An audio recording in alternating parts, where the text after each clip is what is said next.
Buen día. Con el tema 6 comenzamos las estructuras reproductivas y el tema de flor.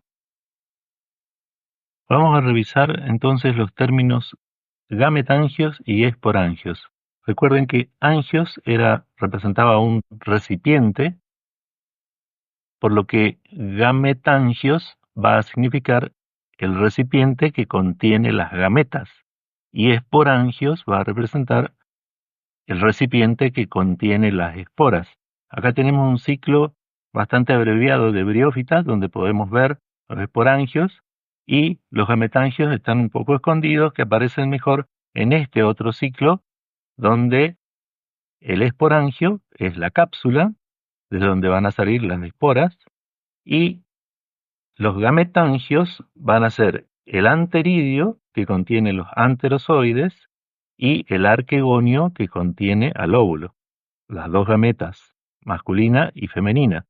Acá lo vemos un poco mejor en el ciclo representado en el Peter Raven, que es un libro que yo les recomiendo para briófitas y pteridófitas, donde se puede ver perfectamente el esporangio en forma de cápsula, con todas sus partes, desde donde van a salir las esporas N, y los gametangios que se ubican en la axila de las hojas de los gametofitos, gametofito masculino y gametofito femenino, en el caso de que estén separados, donde van a estar los anteridios que van a liberar a los espermatozoides que van a nadar en agua hasta llegar al arquegonio que va a contener la ovocélula para que se produzca la fecundación.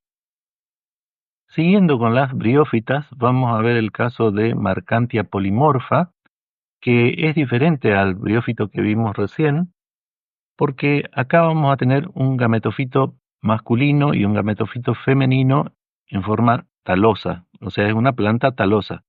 En ese gametofito masculino se van a formar anteridióforos, que son estas estructuras en forma de sombrillita invertida, y en el gametofito femenino se van a formar arquegonióforos, que son estas estructuras, sí, acá con forma de sombrilla.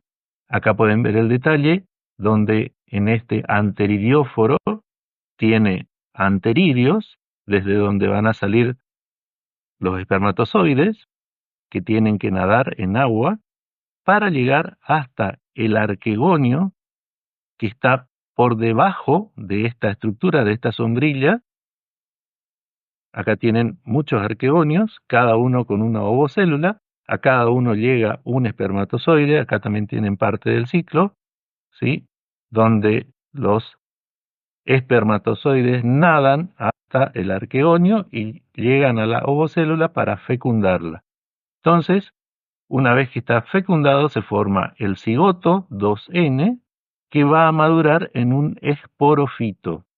El esporofito queda anclado por debajo de la sombrillita. No vayan a decir que esta estructura es el esporofito, no la vayan a confundir con el ciclo de briófitas. Esto es marcantiófitas o marcantia, el ejemplo de marcantia, ¿sí? Donde entonces ese esporofito va a ser el encargado después de liberar esporas N para formar un protonema, así cerrar el ciclo, que va a formar a su vez el gametofito femenino y el gametofito masculino. Incluso pueden ver en las proyecciones de los talos estas estructuras en forma de copa que se llaman propágulos, que sirven para la reproducción asexual. Ahora vamos a ver gametangios y esporangios en pteridófitas. Aquí también podemos partir desde el esporofito, que recuerden que en pteridófitas ya estaba representado por la planta verde que conocemos, con sus frondes, con sus megáfilos, donde en el embés de esas frondes podemos encontrar estas estructuras llamadas soros, que son un conjunto de esporangios cubiertos por una membrana. Los esporangios, como si ustedes recuerdan, son las estructuras que van a llevar a las esporas. Acá tienen una estructura bastante compleja que se abren por mecanismos propios para liberar a las esporas que están adentro. Esas esporas van a formar el protalo, en Pteridófitas es protalo, que va a representar al gametofito, generación gametofítica, donde vamos a tener entonces los gametangios, que están representados por anteridio, que tiene los espermatozoides, y el arquegonio, que tiene la ovocélula. De nuevo, en presencia de agua, los espermatozoides van a nadar hasta llegar a la ovocélula y formar el cigoto, que va a formar la plántula para formar después la planta completa, que es el esporófito. Bien, así como vimos los ciclos de briófitas y pteridófitas, también vamos a ver en el tema 9 y 10 los ciclos de gimnospermas y angiospermas, y vamos a tratar de ubicar ahí qué estructuras representan a los gametangios y a los esporangios. Comenzamos con flor. La flor es un eje de crecimiento definido, con entrenudos muy cortos, o sea, lo que representaría un braquiblasto, que porta antófilos u hojas florales. Nosotros ya vimos en sucesión foliar los tipos de hojas y vimos que los antófilos eran las hojas florales.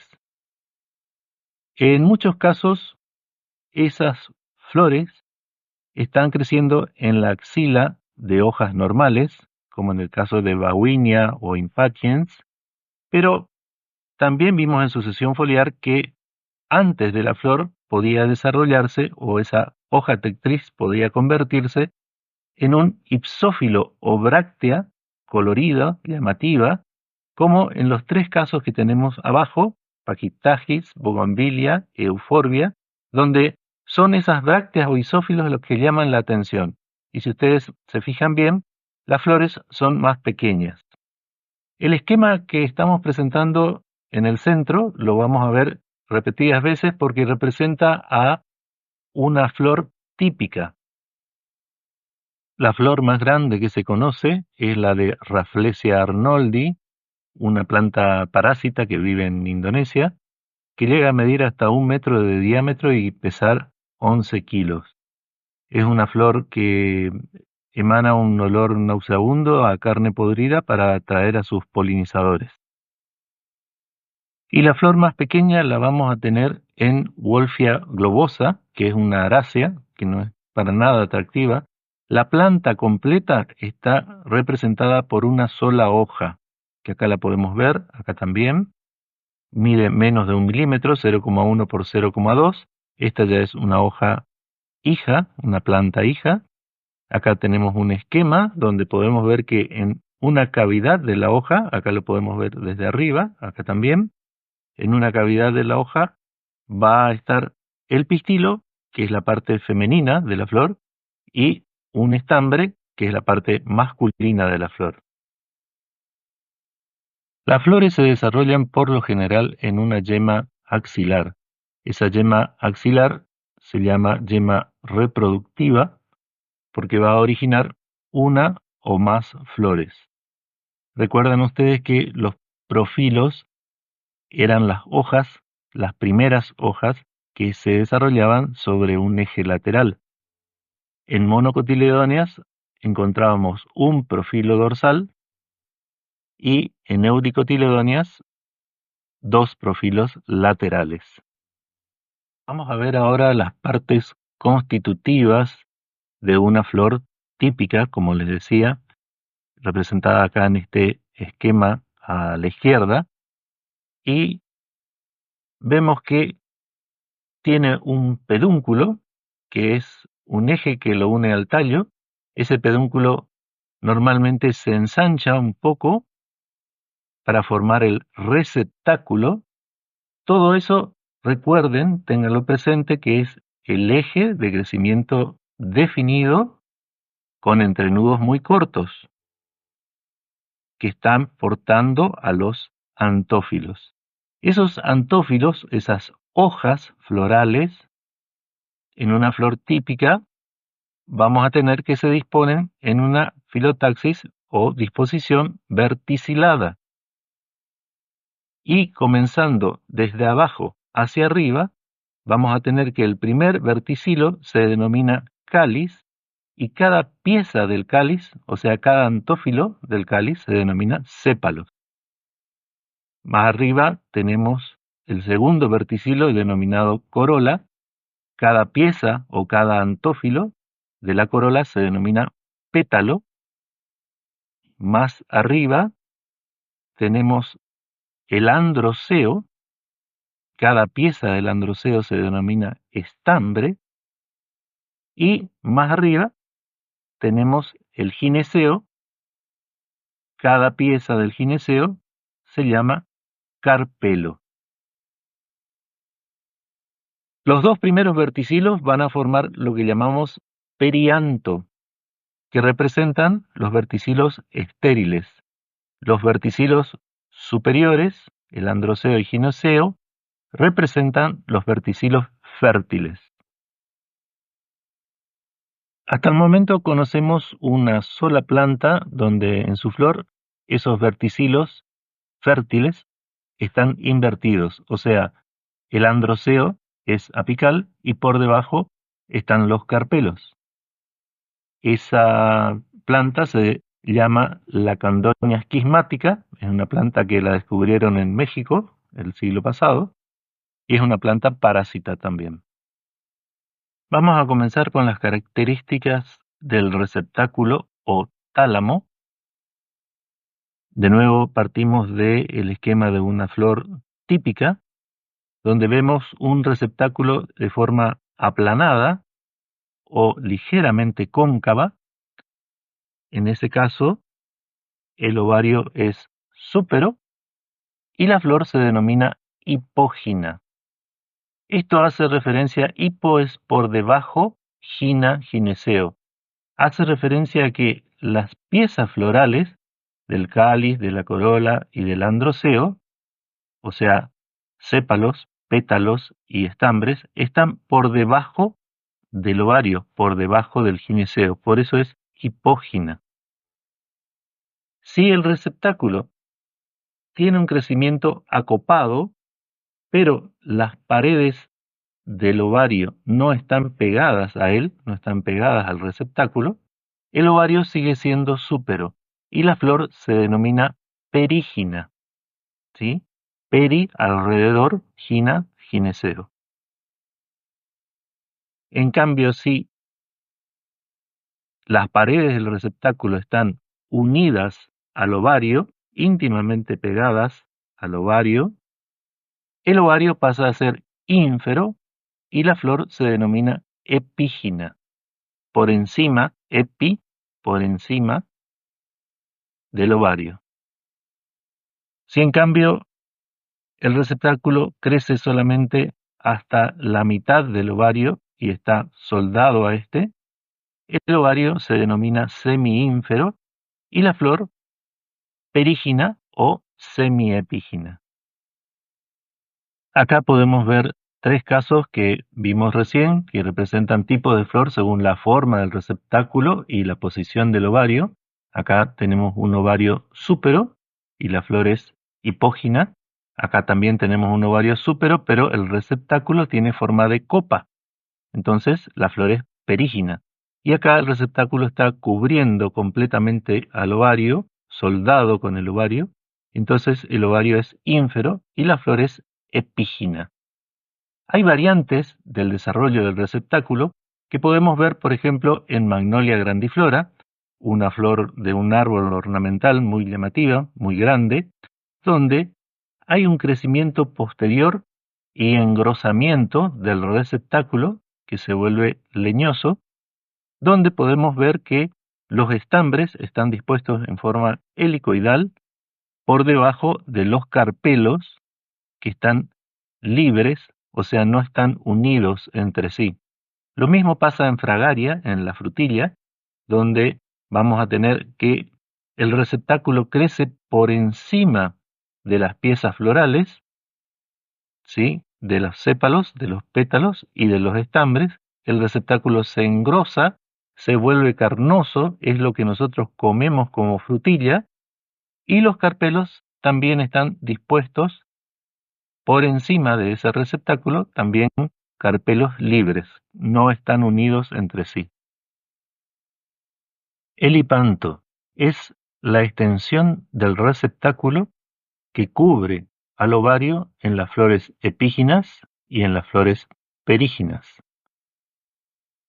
En todo caso, siempre es de origen axial, o sea, es receptacular. Por eso se lo relaciona con la teoría axial, donde dicen que lo que cubre al ovario en las flores epíginas y períginas siempre es de origen receptacular. Por eso recibe el nombre de hipanto. Se contrapone con la teoría apendicular, que dice que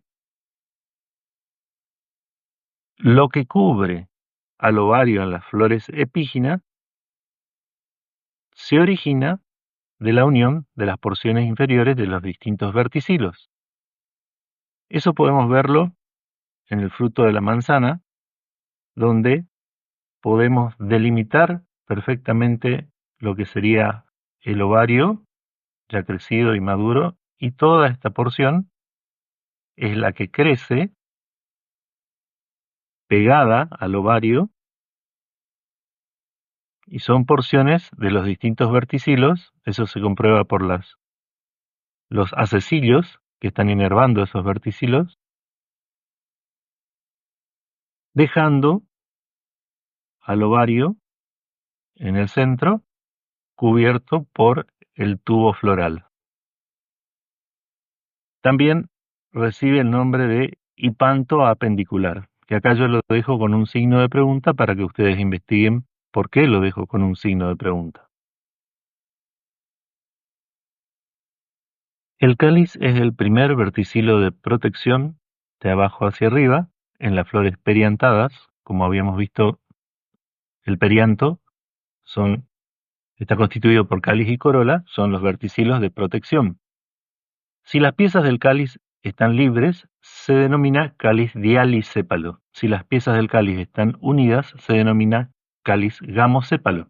En este caso, en el del palo borracho, podemos ver un cáliz gamosépalo donde se forma un tubo por la unión de los sépalos. La garganta es el lugar donde se separan los sépalos y el limbo es la porción libre de cada sépalo. En la mayoría de los casos el cáliz puede diferenciarse por su forma y color. Por lo general es más pequeño que la corola y conserva colores verdes o verdosos, pero también puede adoptar distintas formas y colores, ser petaloideos o incluso llegar a formar un espolón nectarífero, como en el caso de Alegría del Hogar. Por lo general son deciduos, o sea que caen una vez que se produce la fecundación de la flor. También puede ser efímero o fugaz y caerse ya cuando la flor comienza a abrirse, o, como en este caso, en Physalis, puede ser un cáliz persistente acrescente que acompaña la maduración del fruto y lo envuelve. También podemos tener calículo, que es un conjunto de ipsófilos que constituyen también verticilos de protección. La corola es el segundo verticilo de protección. Por lo general es un verticilo mucho más grande y llamativo que el cáliz, de colores llamativos, es lo que constituye la atracción para los polinizadores. Sus piezas, los pétalos, están formados por lo general por una uña y una lámina. Esto podemos verlo muy fácilmente en las corolas dialipétalas, o sea, aquellas que no tienen unidos sus pétalos, como en el caso del chivato o en el caso del ceibo. No en todas sus piezas, pero en la mayoría de sus piezas están libres, no están unidas entre sí. En la corola gamopétala vamos a tener los pétalos unidos entre sí. También, como en el cáliz, cuando los pétalos están unidos entre sí, vamos a tener un tubo, una garganta, que es el lugar donde se empiezan a separar los pétalos, y el limbo, la porción libre de cada uno de los pétalos. Ahí se pueden contar el número de pétalos que tiene la flor.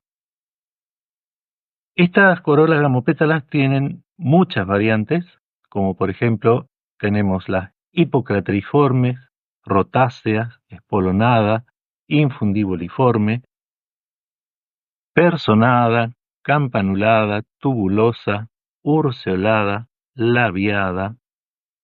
Las formas son muchas y dependen de la posición en la que se miren. También tenemos corona o paracorola, que es un apéndice que suele insertarse o suele salir desde la unión de la uña con el limbo. En el caso de Passiflora, estos apéndices están independientes de la corola. Esto, en la flor, por encima del cáliz y la corola, son los apéndices llamados corona o paracorola. Perianto y perigonio. Como habíamos dicho, las flores típicas tienen dos verticilos de protección, que son el cáliz y la corola. Cuando estos verticilos se encuentran en la flor, decimos que la flor es periantada, o sea que tiene perianto. Pero las flores pueden carecer de perianto, pueden carecer de cáliz y corola, y entonces llamarse flores aperiantadas, aclamídeas o desnuda. Clámide es vestidura, la A es negación, o sea, sin vestidura o desnuda, como en el caso de Salix. En el caso de tener flores periantadas, también se las llama clamídeas o vestidas. Puede tratarse de flores monoclamídeas o apétalas, donde tenemos un solo verticilo de protección, por eso monoclámide, un vestido, o también puede ser el caso de flores diclamídeas, donde tenemos dos vestidos. Son muy comunes las heteroclamídeas, o sea, las de vestidos diferentes, donde nosotros podemos diferenciar por la forma y color un cáliz de una corola. En los casos donde cáliz y corola o los dos verticilos de protección sean muy similares en forma y color, llamamos a las flores homoclamídeas, o sea, de igual vestidura. Y en ese caso, el verticilo de protección o los verticilos de protección pasan a llamarse perigonio. Y cada una de las piezas, que es un anagrama de pétalos, se denominan tépalos. Entonces las flores con perigonio tienen tépalos. Disposición de las piezas florales. Hasta el momento veníamos hablando de disposición verticilada y veníamos mencionando a los verticilos de protección y verticilos fértiles. Acá tienen que recordar la filotaxis y recordar que la flor es un eje con crecimiento definido, con entrenudos muy cortos, donde se insertan hojas llamadas antófilos. Por lo tanto, también tienen dos posibles disposiciones. Estas son flores con disposición espiralada, o sea, una hoja por nudo, y la disposición es en espiral o helicoidal.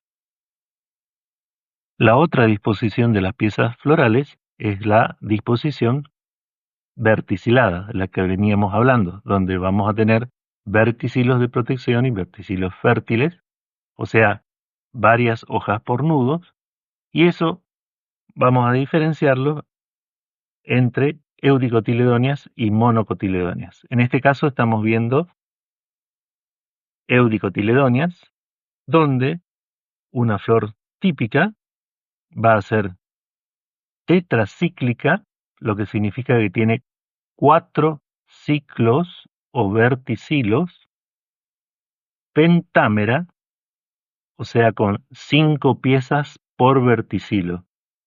Acá tenemos en un diagrama floral el cáliz con 5 piezas, la corola con 5 piezas, el androceo también con 5 piezas y el gineceo reducido a 3 carpelos.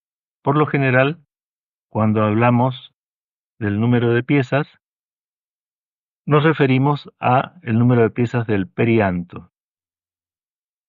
Flores pentacíclicas significa que un verticilo está repetido, como en este caso, sedum acre, está repetido el verticilo de androceo, o sea, tiene 2 verticilos de estambres. Por eso tiene 5 ciclos y sigue siendo pentámeras. Las flores tetrámeras y pentámeras son características de Eudicotiledóneas. Siguiendo con la disposición verticilada, vemos ahora el caso de las monocotiledóneas. Aquí vamos a encontrar que también tenemos flores tetracíclicas y pentacíclicas, pero el número de piezas por verticilo por lo general es 3 o múltiplo de 3. En el caso de esta tetracíclica, donde por ejemplo tenemos a Neomarica gracilis, y acá tenemos un diagrama floral que lo representa, vamos a tener que tiene 2 verticilos de protección y 2 verticilos de reproducción o fértiles. En el caso de que sea pentacíclica, otra vez el verticilo que se repite es el del androceo, o sea, tiene 6 estambres, 3 por cada verticilo. Vamos a hablar ahora de simetría floral, y simetría es la repetición de elementos regulares, similares, que me permiten trazar uno o más planos de simetría para dividir, en este caso, la flor, y que ese plano presente la imagen especular de un lado y del otro. En el primer caso, las flores acíclicas o de disposición verticilada, como habíamos visto en la diapositiva anterior, como el nombre lo dice, acíclicas, no tienen ciclo, no tienen plano de simetría, o sea, no podemos trazar un plano que divida exactamente por la mitad o de 2 mitades exactamente iguales, debido a que no hay ciclos, no hay verticilos. Los ejemplos que tenemos son Magnolia grandiflora y Victoria cruciana. Tengo que aclarar que estos ejemplos no son eudicotiledóneas. Tienen que recordar el árbol filogenético de angiospermas, si son angiospermas, pero ver los clados basales que habíamos mencionado, en este caso magnoliales. En la diapositiva anterior habíamos puesto ninfea, ahora la reemplazamos por Victoria cruciana, pero también es una ninfeácea, que también es más basal todavía, está en el grupo de las ninfeales. Y ahora vamos a ver las flores cíclicas, donde sí podemos tener un plano de simetría, y vamos a comenzar justamente con esas, con las flores zigomorfas, dorsiventrales o monosimétricas. El ejemplo de el ceibo, donde podemos trazar un plano de simetría justo en el medio para que nos dé 2 partes iguales. Lo mismo en el ejemplo de oncidium, podemos trazar un plano de simetría y la flor resulta ser entonces, como dijimos, zigomorfa o monosimétrica.